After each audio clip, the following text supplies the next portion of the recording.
18h, bonjour et bienvenue dans votre journal du vendredi 1er septembre.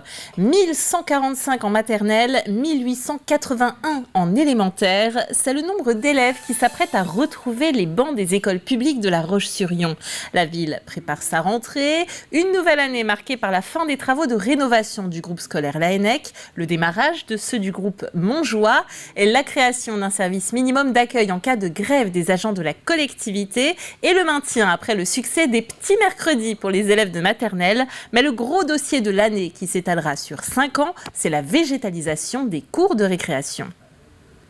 On a développé sur 3 écoles prioritaires qui étaient en fait pour nous les plus chaudes en termes de chaleur pour les enfants, et elles vont être un peu des écoles pilotes sur ce problème de la végétalisation.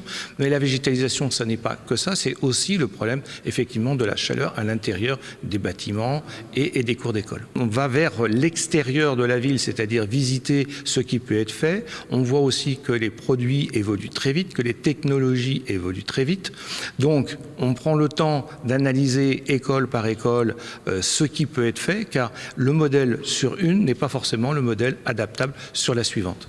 Ce vendredi 1er septembre, c'est la rentrée pour l'ensemble des enseignants, mais malgré la récente annonce du gouvernement, comme la promesse de revalorisation des salaires ou le pacte enseignant, la crise est toujours là au sein du personnel pour le syndicat enseignant SEUNSA. Une rentrée qui est marquée pour nous par une crise de plus en plus prononcée dans l'éducation nationale, une crise d'attractivité qui fait que les concours ne font pas le plein, notamment en Île-de-France. Une crise au niveau du bien-être dans le travail, puisqu'on a quand même des enseignants qui démissionnent, et une crise liée aussi à la mobilité géographique qui est des enseignants qui ont du mal à bouger, aussi bien sur un plan national, changer de département, changer d'académie, c'est difficile, ou alors sur un plan local, changer de poste dans le département de la Vendée, c'est difficile. On sait qu'il y a des zones qui sont très attractives et des zones qui sont peu attractives, comme toute la région du sud-est de Vendée. Et dans cette dernière ligne droite avant la rentrée, les parents de l'Appel 85 sont prêts. Appel pour Association de parents d'élèves pour l'éducation libre. Au programme de cette année 2023-2024, une réflexion sur l'avenir de l'enseignement catholique, mais aussi une lutte contre le harcèlement scolaire. Le programme phare du nouveau ministre de l'Éducation nationale, Gabriel Attal, va dans ce sens. Il permet de prévenir le harcèlement dans les écoles et de donner certains outils aux établissements et aux parents. Pour les parents, je pense que ça va représenter, ils vont être rassurés de savoir qu'il y a des programmes qui ont déjà commencé dans les établissements, qui ont ces programmes-là, et donc où le harcèlement va être, repéré et traité comme il se doit, parce que le gros problème du harcèlement, c'est quand on s'en aperçoit, il est souvent un petit peu tard, quoi. Donc je pense que ça va rassurer les parents, et puis donc ils vont être bien accompagnés, et voilà, ça va être important pour eux. Allez, on quitte la rentrée pour parler de bord de mer. La plage du Veillon de Talmont-Saint-Hilaire s'est transformée le temps d'une journée en lieu de tournage. Hélène Jolivet, étudiante en musicologie à Angers, est en pleine réalisation d'un clip musical de la chanson « Ma dernière lettre » de David Hallyday.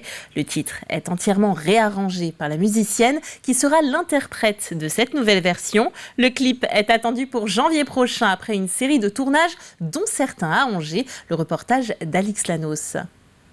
Sarah, groupe 2, Ethan et Anna, groupe 3. Les enfants arrivent les uns après les autres sur la plage du Veillon à Talmont-Saint-Hilaire. Pour les bénévoles présents, la première étape est de les répartir en petits groupes. Mon rôle, en fait, c'est de pointer les enfants et de les envoyer avec leur animateur-animatrice attitrés, donc groupe 1 jusqu'à 7. 7 groupes qui formeront chacun une lettre du mot « retenir ». Filmée par un drone, cette séquence représentera quelques secondes du clip imaginé par Hélène Jolivet, étudiante en musicologie à Angers. Louise, une amie venue lui prêter main forte sur le projet, explique aux enfants ce qu'ils vont devoir faire.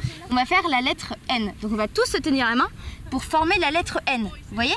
Et du coup de haut, le drone, il verra que vous formez la lettre N, et donc ça fera un grand mot géant. On va se donner la main et dès qu'on va entendre un bruit, eh ben, on va plus bouger et on va attendre que ça filme. On attend encore 5 minutes, on va filmer, ok ? C'est la deuxième fois qu'Hélène s'essaye à l'exercice du clip vidéo. Elle a choisi cette fois-ci de reprendre la chanson de David Hallyday, Ma dernière lettre. Très enthousiaste et motivée, la jeune femme imagine les scènes les unes après les autres et parvient à les mettre en image grâce à un bon entourage et un poil de culot. Je vais voir les gens et je leur parle de ce que je fais et le pire c'est que ça marche. Je pensais pas mais ça marche vraiment bien. Et là les enfants, j'ai eu l'idée il y a 2 mois et donc moi j'ai pas de connaissance d'enfants jeunes dans mon entourage, juste une famille donc, qui est là-bas et donc j'ai dit à la maman bah voilà je cherche des enfants et la maman en a parlé et les gens en ont parlé et donc là il y a 50 enfants sur 60 que je ne connais pas et des familles pareilles que je ne connais pas du tout. Pour mener à bien ses projets, Hélène parvient donc à motiver les gens autour d'elle. Mais pour tous, il faudra être patient car le tournage du clip est loin d'être fini. Il faudra attendre le mois de janvier pour entendre la voix d'Hélène et voir le montage final. Découvrons à présent un spectacle d'un genre très différent. Il se joue ce week-end également, mais à la Chabotterie, celui-ci. Il s'agit de 1794, Pierre, enfant du Petit Luc. Un spectacle historique et musical qui retrace à travers la vie de 2 familles vendéennes les tragiques événements de mars 1794 avec l'incendie de l'église des Petits Lucs qui a fait plus de 500 victimes, dont 104 enfants. J'ai voulu manifester ce tragique événement qui s'est passé en 1794, mais ce triste événement, j'ai voulu le faire aussi parce que ça a une résonance aujourd'hui. Aujourd'hui encore, on bombarde une église, on bombarde un théâtre aux portes de l'Europe. Des enfants meurent, des jeunes meurent, des femmes, des innocents. En fait, des gens qui n'ont rien demandé et à qui on broie la vie sans aucune raison. Donc c'est pour eux aussi que j'ai voulu faire cet acte de mémoire. Alors ça reste un spectacle. En fait, j'aime l'histoire, mais j'ai construit une histoire de fiction. Et aucune date, aucun événement n'a été inventé, bien évidemment. Rendez-vous donc samedi 2 septembre à 16h30 et à 21h au logis de la Chabotterie. Autre événement du week-end, direction cette fois Chaillé-les-Marais avec un vide-grenier en langue des signes. Il est organisé par l'association Vent des Signes qui proposera un atelier à 10h pour apprendre les gestes de base qui permettront de communiquer avec les personnes sourdes et malentendantes.